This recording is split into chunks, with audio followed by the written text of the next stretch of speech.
दोस्तों, आज हम एक ऐसे टॉपिक पर बात करने वाले हैं जिससे ज्यादातर लोग मजा या नॉर्मल हैबिट समझ के इग्नोर कर देते हैं। और वो टॉपिक है स्नोरिंग यानी आपके खर्राटे।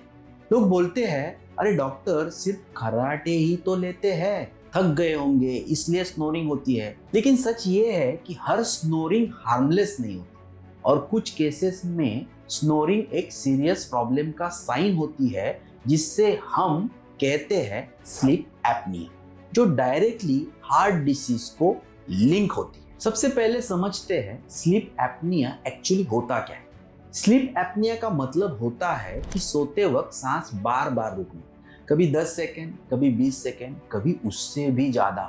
पेशेंट को खुद को याद भी नहीं रहता, लेकिन बॉडी पूरी रात स्ट्रेस में रहती है। इस दौरान क्या होता है, जब सांस रुकती है तो ब्लड में ऑक्सीजन लेवल गिरता है, बॉडी पैनिक मोड में चली जाती है, ब्रेन सिग्नल्स भेजता है, बॉडी झटके से सांस लेती है और इसी वक्त जोर से स्नोरिंग होती है। ये साइकिल पूरी रात चलती रहती है। अब प्रॉब्लम यही से शुरू होती है। रात भर अगर बॉडी को प्रॉपर ऑक्सीजन नहीं मिलती तो हार्ट को ज्यादा मेहनत करनी पड़ती है। हर बार जब सांस रुकती है, बीपी अचानक स्पाइक होता है, हार्ट रेट बढ़ता है और स्ट्रेस हार्मोन रिलीज होते हैं। सोचो, अगर ये चीज हर रात सालों तक चलती रहे तो हार्ट पर क्या इफेक्ट पड़ेगा।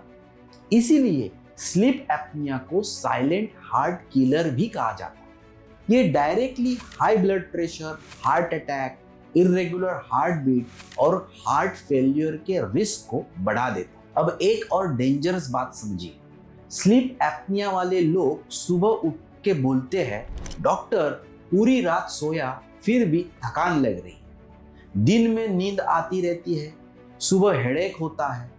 ये सब स्लीप एपनिया के कॉमन सिम्टम्स होते हैं, पर लोग इन्हें स्ट्रेस या एज के नाम पे इग्नोर कर देते हैं। और हाँ, स्लीप एपनिया का स्ट्रॉन्ग कनेक्शन आपके बेली फैट यानी पेट पे जमा हुई चर्बी और इंसुलिन रेजिस्टेंस से भी होता है। पेट के आसपास की चर्बी एयरवे को नैरो कर देती है, इसलिए जिनको बेली फैट ज्यादा होता है, जिनको डायबिटीज, बीपी या ओबेसिटी होती है, उनमें स्लीप एपनिया का रिस्क काफी ज्यादा होता है।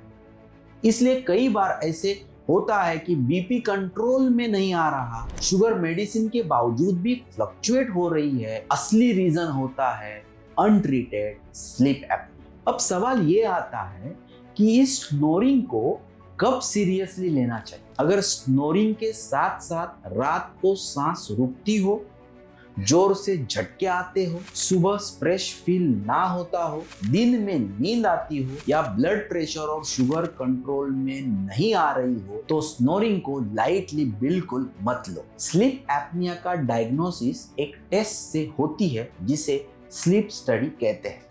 इसमें रात के टाइम ऑक्सीजन लेवल्स, ब्रीदिंग और हार्ट रेट को मॉनिटर किया जाता है। गुड न्यूज ये है, एक बार स्लीप एपनिया का डायग्नोसिस हो गया तो इसका ट्रीटमेंट पॉसिबल है। ट्रीटमेंट सिर्फ मेडिसिन तक लिमिटेड नहीं होता। Weight reduction, sleep posture changes, alcohol और स्मोकिंग बंद करना और कुछ केसेस में सीपैप थेरेपी, ये सब हार्ट रिस्क को काफी हद तक कम कर देते हैं। याद रखें, स्नोरिंग सिर्फ साउंड नहीं होती, कभी कभी वो वार्निंग भी होती है। हार्ट अटैक अचानक लग सकता है, लेकिन कई बार रात के खर्राटों के बीच उसकी ग्राउंड वर्क चल रही होती है। इसलिए अगर आप या आपके घर में कोई जोर से स्नोरिंग करता है या बीपी, शुगर मेडिसिन के बावजूद भी कंट्रोल में नहीं आ रहे हैं, तो स्लीप को सीरियसली लेना जरूरी है।